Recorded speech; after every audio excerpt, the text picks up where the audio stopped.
अस्सलाम वालेकुम। उम्मीद करता हूँ तमाम दोस्त खैरियत से होंगे। अभी ये कुछ 15 मिनट पहले जो है इत्तला ये आ रही है कि पाकिस्तान तहरीक-ए-इंसाफ़ के जितने भी हमारे सरगर्म कारकुन हैं उनके घरों पे छापे लगाए जा रहे हैं और ये मुख्तलिफ़ तरह से चीज़ें हो रही हैं। और मियाँ साहिबान के डेरे पे भी छापा लगाया गया और रऊफ़ भाई के घर पे भी। हमेशा की तरह इस बार भी पुलिस ने सबसे पहले रेड की और जो लोग इसे समझते हैं कि ये कोई ऐसे हम लोग कोई पब्लिकली स्टंट लेने की कोशिश कर रहे हैं या कोई, अल्हम्दुलिल्लाह हमें इन चीज़ों की ज़रूरत नहीं है वैसे।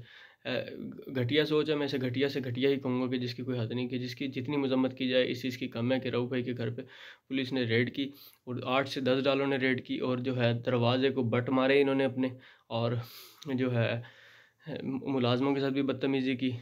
सीसीटीवी कैमरेज़ की वीडियोज़ हैं, कुछ देर तक वो भी सामने आ जाती हैं। मज़ीद मियाँ साहब के घर पे इन्होंने रेड की और मियाँ साहब के जो मुलाज़िम है नज़ीर, अभी उसके घर पे रेड की और उसके घर पे उसके बेगम को उसकी गालियाँ दी हैं और बच्चे को जो है इन्होंने मारा है नज़ीर के, और उसके नज़ीर के घर का गेट भी इन्होंने तोड़ दिया। ये अभी तक इत्तलात हैं। बाकी जो है यार, ये सब हम सब लोगों का एक ही शहर है कोटद्दू, ये इतना बड़ा नहीं है कि इसके अंदर मैं आप सब लोगों से बहस करूँ या इस तरह के जवाब दूँ अपनी पोस्टों पे।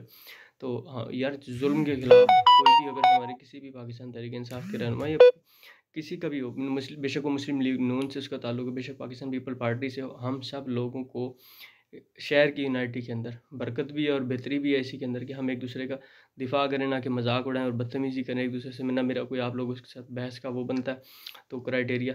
अच्छा, फिर पाकिस्तान तहरीक-ए-इंसाफ़ के जो जितने भी हमारे वर्कर हैं, रहनुमा हैं, दोस्त हैं, इन सबको मेरी गुज़ारिश है कि वो भी साइड पे रहें और अपना ख़्याल रखें बहुत सारा। अल्लाह हाफ़िज़।